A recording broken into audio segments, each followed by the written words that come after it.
Terima kasih Bapa, kami bersyukur kami punya Allah yang setia, Allah yang baik, yang selalu menuntun kehidupan kami.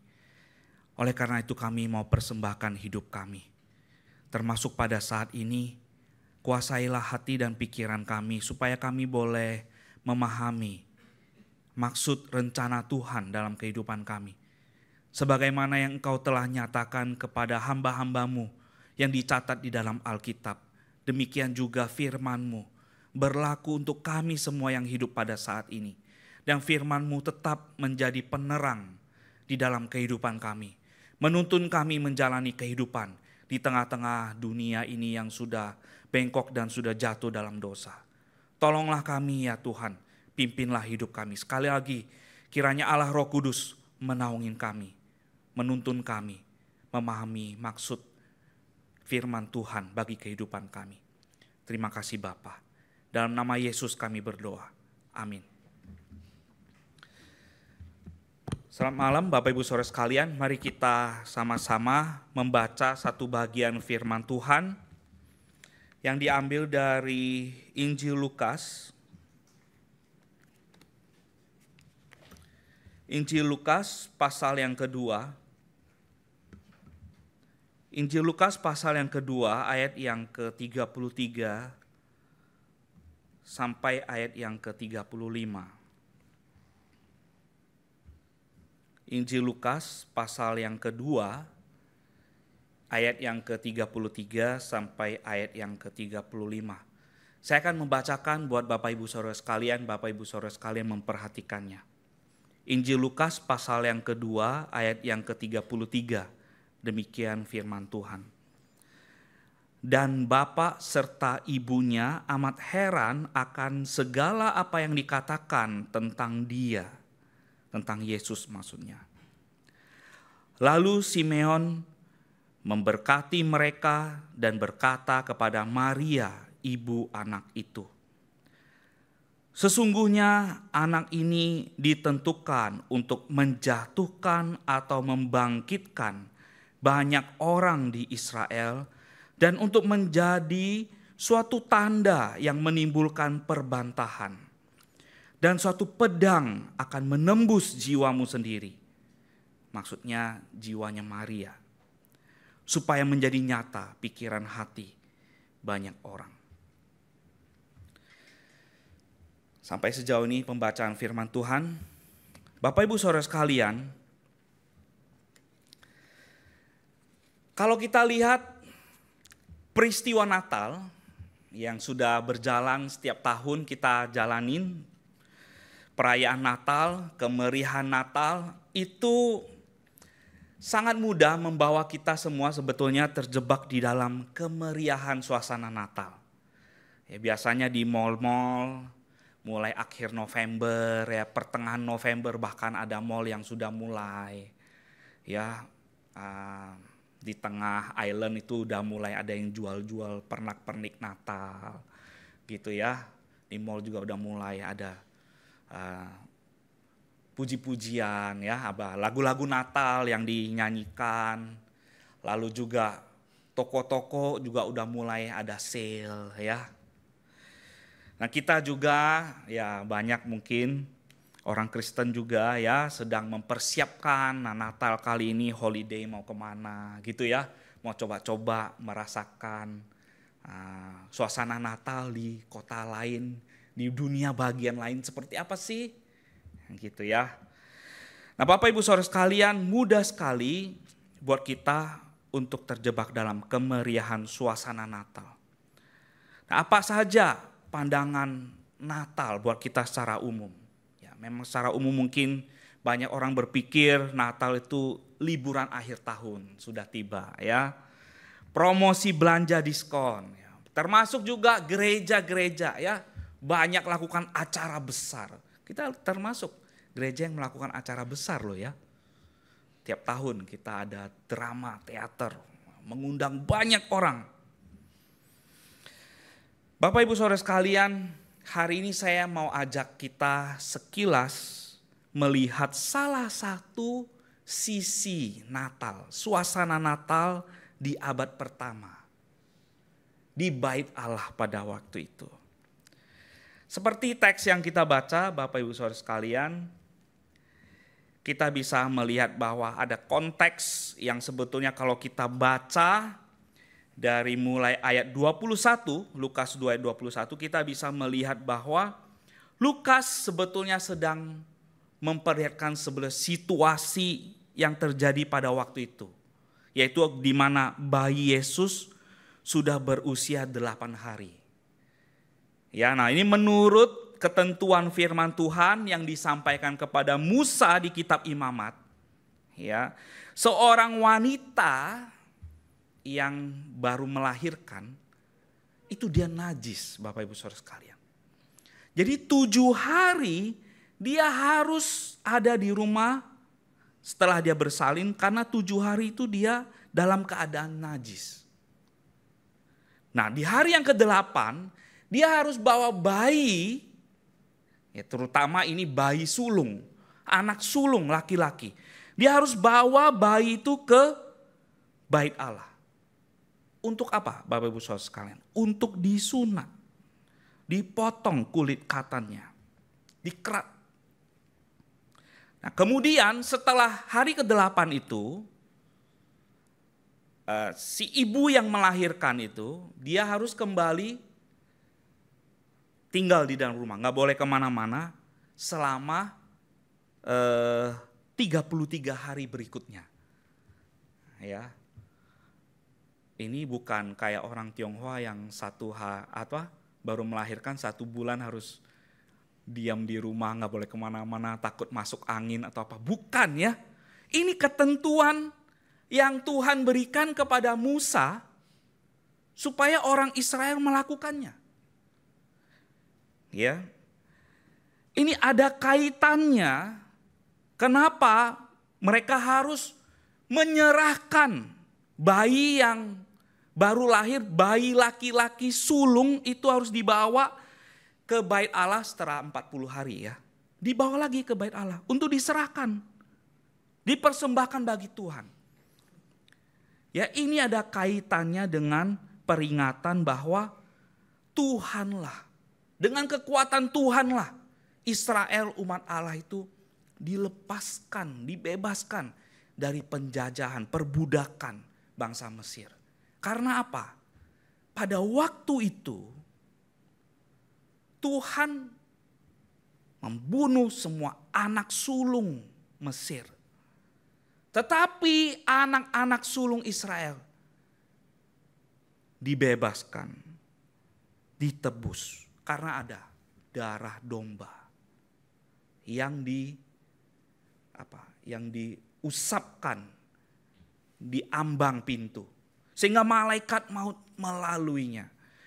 Ini ada kaitannya dengan supaya orang Israel dari generasi ke generasi berikutnya mereka mengingat kembali bahwa mereka diselamatkan, dibebaskan dari Mesir itu bukan karena Israel kuat, bukan karena Israel hebat, tapi karena mereka ada dalam kekuatannya Tuhan. Tuhanlah yang membebaskan mereka. Nah, Bapak Ibu Saudara sekalian, dalam konteks seperti itulah Yusuf dan Maria sebagai umat Allah yang saleh, mereka berusaha menaati semua ketentuan yang sudah ditetapkan Musa pada waktu itu. Sehingga mereka bawa bayi Yesus itu ke bait Allah hari ke-8 dan hari ke-40. Nah, di sini memang kalau orang miskin mempersembahkan burung merpati 2 ekor, ya.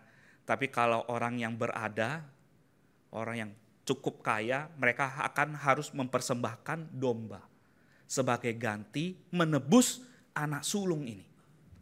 Gitu ya. Nah, bayi Yesus itu ditebus dengan 2 ekor merpati. Bapak Ibu Saudara sekalian, kita tahu konteks pada waktu itu sebelum teks yang kita baca tadi ya. Jadi Maria dan Yusuf sedang ada di bait Allah membawa bayi Yesus. Hari yang ke-40 nih. Ini hari yang ke-40. Nah, dia berjumpa dengan Simeon. Nah, sekarang siapakah Simeon itu? Para sarjana Alkitab berusaha mencari tahu tentang siapakah pribadi Simeon ini. Karena teks dalam Alkitab tidak banyak bicara tentang siapa Simeon. Dan melalui catatan sejarah para penulis Yahudi di abad pertama, jadi para sarjana Alkitab tuh menemukan bahwa Simeon ini adalah seorang pemimpin bangsa Yahudi pada masa itu. Simeon ini luar biasa. Ya, Simeon adalah seorang yang dikenal dengan kesalehan dan kehidupan rohaninya yang dekat dengan Allah. Itu yang dicatat Alkitab. Dia seorang yang saleh, dia seorang yang hidupnya dekat dengan Allah. Serta dia dikenal memiliki karunia bernubuat. Ini dia sedang bernubuat tentang bayi Yesus. Simeon ini adalah anak dari Hilel. Nah, siapakah Hilel ini? Hilel ini adalah pemimpin salah satu mazhab sekolah tinggi Yahudi yang sangat terkenal pada waktu itu. Nah, jadi Simeon ini adalah anaknya Hilel. Dan Simeon ini dapat gelar yang sangat terhormat. Gelar yang tertinggi yang diberikan kepada pemimpin agama. Yaitu apa? Raban. Nah, gelar ini pada masa itu hanya diberikan kepada 7 orang saja, bayangkan. Simeon ini seorang yang sangat terhormat, sangat disegani. Nah, pada waktu itu Bapak Ibu Saudara sekalian, Simeon ini menjadi penerusnya mazhab Hilel, menggantikan ayahnya. Meskipun ayahnya belum meninggal, tapi dia menggantikan. Nah, jadi Bapak Ibu Saudara sekalian, waktu kita baca bagian ini, memang ada tertulis bahwa seolah-olah Simeon ini seperti seorang yang udah tua banget ya. Dia bersyukur melihat Mesias ya. Jadi dia sudah dia merasa dia pantas, dia sudah kambuan, meninggal juga kambuan dah gitu ya. Padahal dia sebetulnya belum tua, dia belum tua. Ya, dia belum tua. Nah, Bapak Ibu Saudara sekalian, Simeon ini seorang pemimpin majelis Sanhedrin juga. Wah, luar biasa, dia banyak jabatan Bapak Ibu Saudara sekalian. Sanhedrin itu apa Bapak Ibu? Sanhedrin itu adalah instansi tertinggi yang mengatur kehidupan internal bangsa Yahudi pada masa penjajahan Romawi. Jadi Sanhedrin itu kayak majelis tertinggi yang mengatur kehidupan bangsa Yahudi ya. Nah, tapi Simeon ini tidak termasuk, dia tidak dicatat di dalam buku Misna. Buku Misna itu catatan tradisi Yahudi. Karena apa? Karena dia adalah orang yang menentang pandangan tentang kerajaan Mesias. Nah, dia punya pandangan yang berbeda dengan orang-orang Yahudi pada waktu itu. Yang pada waktu itu punya pandangan yang populer. Gitu ya. Nah, karena perbedaan itulah posisinya di Sanhedrin juga kemudian dilepas. Ya, digantikan sama orang lain. Nah, Bapak Ibu Saudara sekalian, seorang yang begitu hebat si Simeon ini. Simeon ini papanya Gamaliel. Ya, teman-teman mungkin yang suka belajar Alkitab tahu Gamaliel itu siapa? Gamaliel itu gurunya Rasul Paulus. Saulus ya, sebelum dia jadi Rasul Paulus. Jadi Saulus itu belajar menjadi seorang Farisi itu dari Gamaliel. Nah, Gamaliel ini anaknya Simeon. Ya, enggak heran ya Bapak Ibu Saudara sekalian. Kita juga pernah lihat kisah seperti ini ya. Ada orang tua yang begitu saleh, yang begitu takut akan Tuhan, tetapi anaknya jadi penentang Tuhan. Ya bisa aja, itu bisa aja terjadi. Nah, Gamaliel seorang Farisi yang menolak Yesus. Tetapi Simeon papanya melihat bayi Yesus sebagai pengharapan yang datangnya dari Tuhan. Nah, Bapak Ibu Saudara sekalian, Lukas mencatat perjumpaan Simeon dengan keluarga Yusuf ini di Bait Allah. Nah, sekali lagi, perjumpaan ini bukan kebetulan, ya. Bukan kebetulan. Ujuk-ujuk ketemu, ketemu Yusuf gitu ya di bait Allah. Oh, bukan ya. Perjumpaan ini adalah, Lukas mencatat sekali lagi, perjumpaan Simeon ke bait Allah itu karena dituntun Roh Kudus. Dituntun Roh Kudus. Nah, Bapak Ibu Saudara sekalian, kita kembali ke teks yang kita baca. Setelah Simeon memuji Tuhan dengan syair, ya kita baca, kita lihat di ayat 29 sampai 32, yaitu syair pujian Simeon. Ya, Simeon memberkati Yusuf, Maria dan bayi Yesus.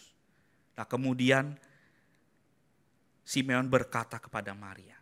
Ya, ini perkataan-perkataan inilah yang mau kita renungkan malam ini. Yang pertama, perkataannya seperti ini. Anak ini ditentukan untuk menjatuhkan atau membangkitkan banyak orang Israel. Nah, ini maksudnya apa ini?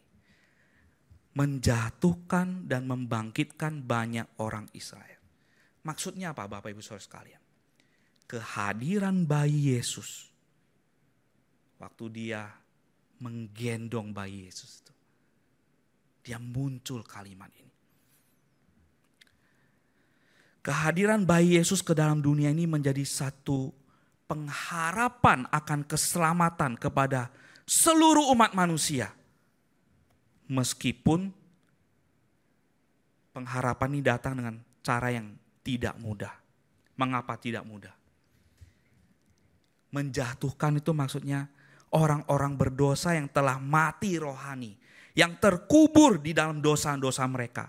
Mereka terpuruk, tenggelam, putus asa, tidak berdaya.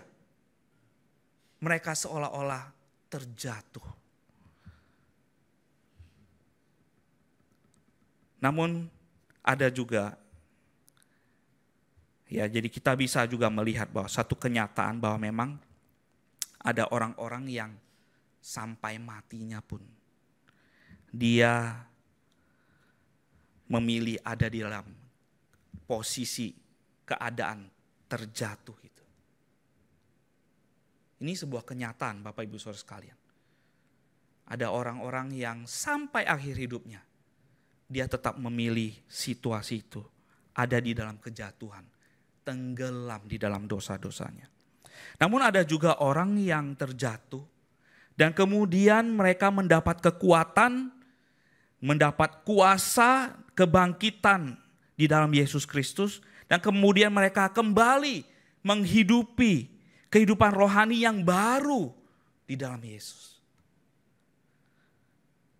Mereka yang bangkit kembali, bukan bangkit dengan kekuatan mereka sendiri, tetapi mereka bangkit melalui iman kepada Yesus Kristus. Nah, ini maksudnya Bapak Ibu Saudara sekalian. Melihat bayi Yesus yang ditentukan untuk menjatuhkan atau membangkitkan banyak orang Israel. Maksudnya ada orang yang jatuh, terus jatuh, tidak mau terima pengharapan di dalam Yesus. Tapi ada juga orang yang dalam keadaan jatuh, menerima pengharapan di dalam Yesus dan mau dibangkitkan. Ini sisi yang lain dari Natal. Bapak Ibu Saudara sekalian, berapa banyak di antara kita yang sampai sekarang masih jatuh bangun dalam mengikut Yesus. Masih jatuh bangun. Yang penting jangan ada dalam keadaan jatuh terus ya. Kita harus bertanya kepada diri kita. Kenapa saya terus struggle dalam dosa ini? Kenapa saya sudah kenal Yesus sekian lama? Kenapa saya sudah merayakan Natal sekian tahun? Kenapa saya terus mendengarkan berita kabar baik Natal sekian kali? Saya tetap ada di dalam dosa ini. Saya tidak bisa bangkit, menang atas dosa ini. Kenapa? Tetapi adalah hal yang wajar kalau kita ada dalam sebuah proses perjalanan mengikut Yesus, kita mengalami apa yang namanya jatuh, bangun, jatuh, bangun. Itulah dinamika perjalanan rohani kita dalam mengikut Yesus. Bapak Ibu Saudara sekalian, coba perhatikan. Apakah kita berusaha memelihara kesehatan rohani kita dengan kekuatan kita sendiri? Atau kita sungguh-sungguh mengandalkan kuasa kebangkitan Yesus Kristus dalam menghadapi dosa? Kadang-kadang kehidupan yang saleh, kehidupan yang kelihatannya baik. Ada orang yang sangat rajin ke gereja, ya. Sangat tekun baca firman Tuhan, sangat aktif melayani. Tetapi dia terus berkubang di dalam kesombongan. Kesombongan akan kesalehan hidupnya. Kesombongan bahwa dia tahu banyak sekali pengetahuan teologi. Tapi itu tidak mengubahkan karakter hidupnya. Ada orang-orang tertentu yang mengandalkan kemampuan dirinya untuk memelihara kesehatan rohaninya. Iya, dia hanya belum menghadapi pencobaan yang jauh lebih berat dari apa yang dia miliki sekarang. Tetapi ketika pencobaan yang datang lebih besar daripada apa yang selama ini dia andalkan, yaitu dirinya sendiri, dia pasti akan jatuh. Bapak Ibu Saudara sekalian, kesehatan rohani kita seharusnya kita bangun dengan mengandalkan kuasa kebangkitan Yesus Kristus. Kalau kita jatuh, kita bangkit kembali. Itu bukan karena kemampuan diri kita. Itu bukan karena kita baik.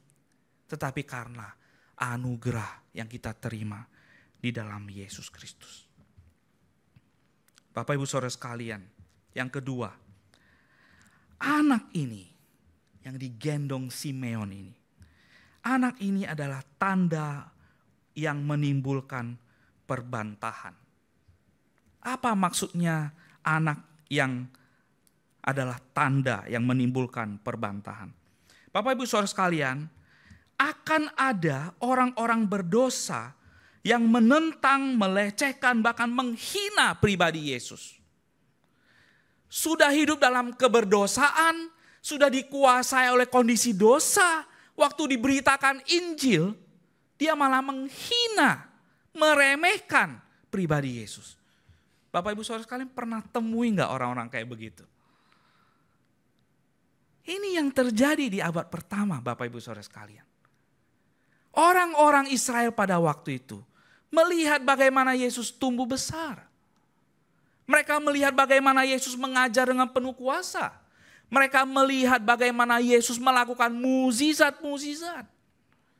Tapi toh akhirnya ketika perjalanan Yesus ke Yerusalem yang terakhir, bukankah mereka setelah mengeluh-elukan Yesus, mereka mengolok-ngolok Yesus, mereka merendahkan Yesus, menghina Yesus. Anak ini adalah tanda yang menimbulkan perbantahan. Melalui perbantahan ini jelas pikiran dan hati setiap orang yang melihat dan mengalami dampak langsung dari pelayanan Yesus. Mereka menunjukkan bahwa diri mereka sesungguhnya tidak beriman kepada Yesus. Dan tidak heran, mereka membenci dan marah kepada Yesus. Bagi mereka yang memihak kepada Yesus, akan menerima perkataan Yesus sebagai firman yang dinyatakan oleh Allah. Yang perlu dihidupi oleh Allah. Sebagai pengikut Allah yang sejati. Nah, Bapak Ibu Saudara sekalian, bagaimana respon kita ketika kita mendengar kabar baik melalui berita Natal? Simeon melihat anak ini. Ya, dia memuji Allah karena keselamatan Mesias telah datang.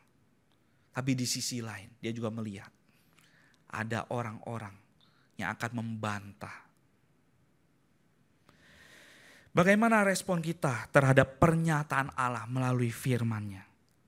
Apakah kita termasuk orang yang memihak kepada Allah? Kita memihak kepada firman? Ataukah kita menentang firman? Bapak Ibu Saudara sekalian, jangan terlalu cepat kita menganggap, wah kita pasti memihak kepada firman. Iya, itu firman yang enak kita dengar. Itu bukan firman yang menyayat hati kita. Bagaimana kalau firman Tuhan seperti yang dikatakan di surat Ibrani? Firman Tuhan itu seperti pedang bermata dua. Menusuk ke dalam jiwa, menusuk ke dalam hati. Saking tajamnya sampai bisa membedakan roh dan jiwa.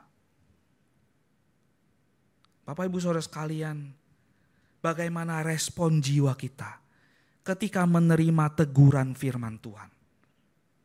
Apakah kita membentengin diri kita sedemikian rupa dengan kita marah atau kita melemparkan kesalahan kepada orang lain atau pihak lain? Atau bahkan sebagian orang mempersalahkan Tuhan karena dosa-dosa yang dia lakukan. Bapak Ibu Saudara sekalian, bagaimana respon jiwa kita? Mari kita sama-sama melihat apakah firman Tuhan dan nilai-nilai firman Tuhan yang kita pelajari selama ini membuat kita kagum akan pengajaran yang Yesus berikan.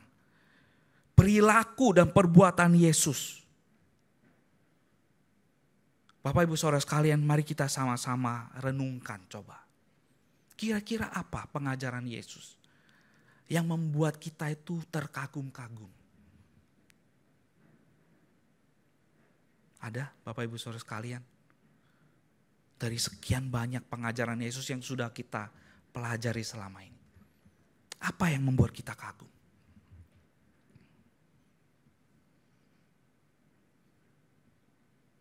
Banyak orang mungkin terkagum-kagum dengan pengajaran Yesus di dalam catatan khotbah di bukit ya. Wah itu luar biasa, memang itu luar biasa. Kata-kata berbahagialah itu sangat menginspirasi. Bapak Ibu Saudara sekalian, ada satu waktu ya, waktu saya masih mahasiswa. Bukan mahasiswa teologi, bukan. Waktu saya masih mahasiswa. Satu kali itu, satu jangka waktu ya. Saya hampir setiap hari, saya mengulang khotbahnya Pendeta Peter Wongso. Khotbah tentang khotbah di bukit. Amazing. Saya gak bosan-bosan dengar khotbah itu. Khotbah yang sama saya ulang-ulang terus. Seminggu bisa beberapa kali Bapak Ibu Saudara sekalian. Saya sampai hafal. Pendeta Peter Wongso ngomong apa? Itu khotbah dia di penutupan semester. Penutupan semester di saat saya nggak tahu setelah berapa tahun kemudian ternyata saya jadi mahasiswa saat ya. Tapi itu saya nggak tahu apakah itu sebuah kebetulan. Saya kira nggak ada yang kebetulan di dalam Tuhan. Tapi itu yang terjadi Bapak Ibu Saudara sekalian. Pengajaran Yesus begitu membuat kita terkagum-kagum. Apa perbuatan Yesus yang membuat kita terkagum-kagum? Pelayanannya, bagaimana dia mengusir setan, bagaimana dia mengobati orang lumpuh, melakukan mukjizat, atau bagaimana Yesus mengorbankan dirinya di salib. Atau kebangkitan Tuhan Yesus. Yang mana? Apakah pendekatan Yesus kepada murid-muridnya yang seringkali kita baca di Injil begitu intimate? Apakah itu yang membuat kita terkagum-kagum akan perilaku Yesus? Bapak Ibu Saudara sekalian, apakah firman Yesus itu sendiri masih jadi inspirasi dalam kehidupan kita. Itu harusnya jadi berita Natal buat kita, Bapak Ibu Saudara sekalian. Yang ketiga, anak ini adalah pedang. Tentu ini metafora ya, perumpamaan. Adalah pedang yang akan menembus jiwamu. Maksudnya menembus jiwanya Maria. Bapak Ibu Saudara sekalian, ibu mana yang tidak sakit hatinya melihat anaknya menderita? Ada?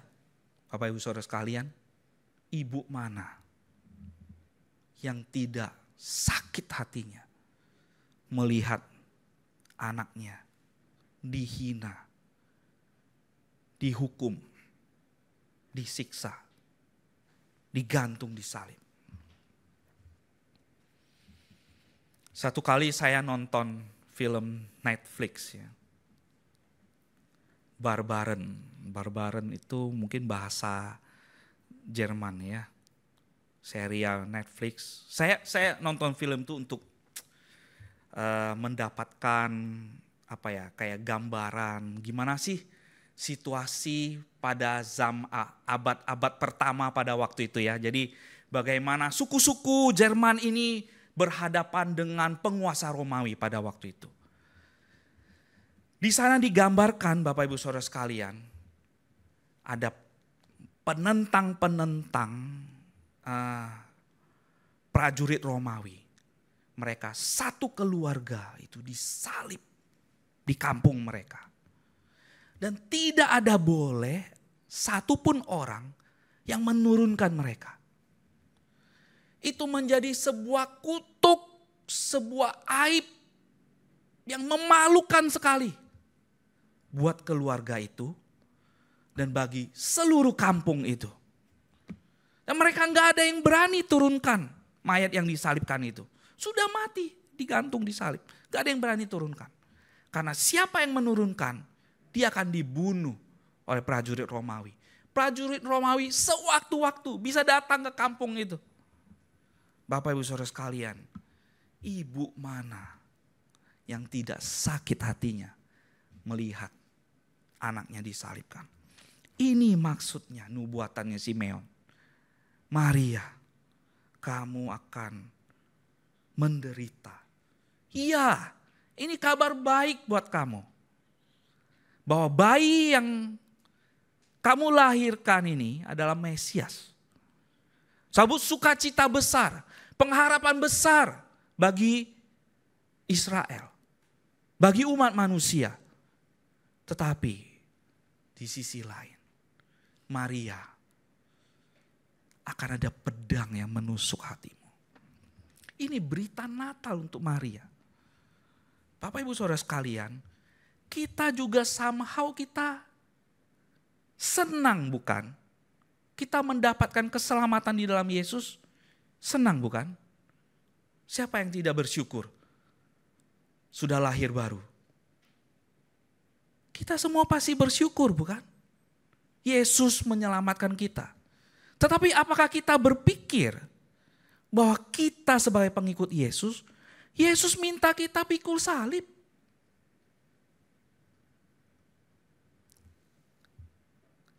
Yesus minta kita menderita seperti yang dia alami, Bapak Ibu Saudara sekalian. Jadi berita Natal itu bukan cuma kemeriahan-kemeriahan saja, Bapak Ibu Saudara sekalian. Natal itu juga mengingatkan kita, engkau dan saya sebagai pengikut Yesus, kita juga akan pikul salib. Pedang itu, pedang yang menembus hatinya Maria. Pedang itu juga akan menembus kita, hati kita juga. Ada saat di mana kita harus berkorban karena iman kita kepada Yesus. Bapak Ibu Saudara sekalian, penderitaan apa yang kita pernah alami dalam kaitannya mengikut Yesus? Ada pernah mengalami penderitaan Bapak Ibu karena mengikut Yesus? Ada? Kayaknya penderitaan jauh banget dari hidup kita ya. Di sini apakah ada yang kekurangan makan karena ikut Yesus? Bapak Ibu Saudara sekalian, orang-orang Kristen abad pertama, hari ini dia ngaku dirinya Yesus, pengikut Yesus. Hari ini juga dia harus siap-siap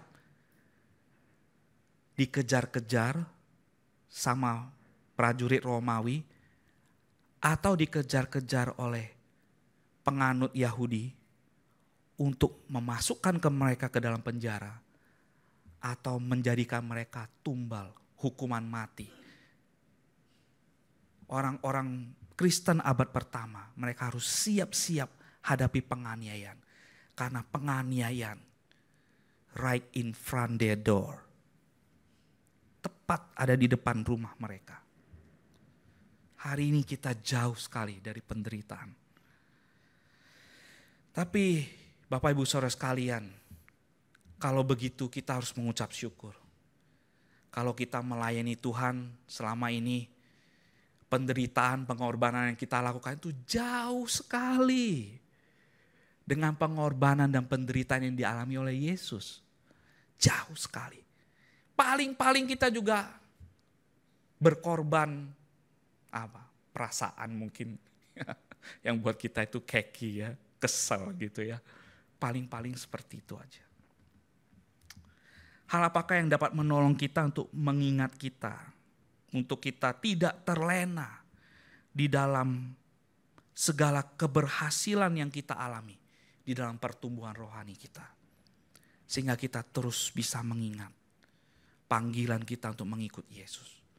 Bapak Ibu Saudara sekalian, ya memang di satu sisi Natal adalah momen kita bersukacita, kita bersyukur, kita bertemu dengan pengharapan akan keselamatan di dalam Tuhan Yesus. Tapi di sisi lain, kita harus mengingat bahwa ketika kita jatuh, kita harus bangkit dengan kekuatan dan kuasa dari Yesus Kristus. Jangan mengandalkan diri kita sendiri. Ketika kita berhadapan dengan firman Tuhan yang menegur kita, mari kita memberikan respon yang tepat. Kita memihak kepada Yesus dan perkataannya, bukan menentang perkataan Yesus. Ketika kita menerima panggilan sebagai pengikut Yesus, jangan kita terlena karena kita sudah lahir baru. Kita hidup sebagai orang Kristen di zaman ini begitu nyaman. Jangan lupa, Tuhan mau kita menjadi pengikutnya yang juga menderita bersama-sama dengan Yesus. Mari kita sama-sama tundukkan kepala, kita berdoa. Terima kasih Tuhan buat kasih setiamu, sukacita, kebahagiaan Natal yang kami rasakan sepanjang bulan ini. Terima kasih Bapa atas berkat-berkat-Mu yang Kau nyatakan melalui Yesus Kristus. Tapi Tuhan tolong kami untuk kami tidak melupakan sisi yang lain. Bahwa kami sebagai pengikut Yesus, kami juga harus bangkit dari kuasa dosa. Kami harus menang atas kuasa dosa, tetapi bukan dengan kekuatan kami sendiri, tapi kami mengandalkan kuasa Yesus Kristus. Bahwa kami bukanlah orang-orang yang harus menentang pribadi Yesus. Ketika firman Tuhan menegur diri kita, tolonglah kami Tuhan untuk kami boleh memihak kepada Yesus. Memilih dengan sadar memilih mengikut Yesus. Dan juga tolonglah kami Tuhan untuk mengingat panggilan kami sebagai pengikut-pengikut Yesus. Yang bukan hanya saja menikmati berkat-berkat Tuhan, tetapi kami juga bersedia menderita bersama-sama dengan Yesus. Terima kasih Bapa. Kiranya dalam momen Natal sepanjang bulan ini Tuhan, kami boleh berjumpa dengan Engkau melalui kebenaran firman-Mu. Terima kasih Bapa. Dalam nama Yesus, Tuhan dan Juru Selamat kami, firman yang hidup, kiranya Engkau hidup di dalam kehidupan kami. Amin.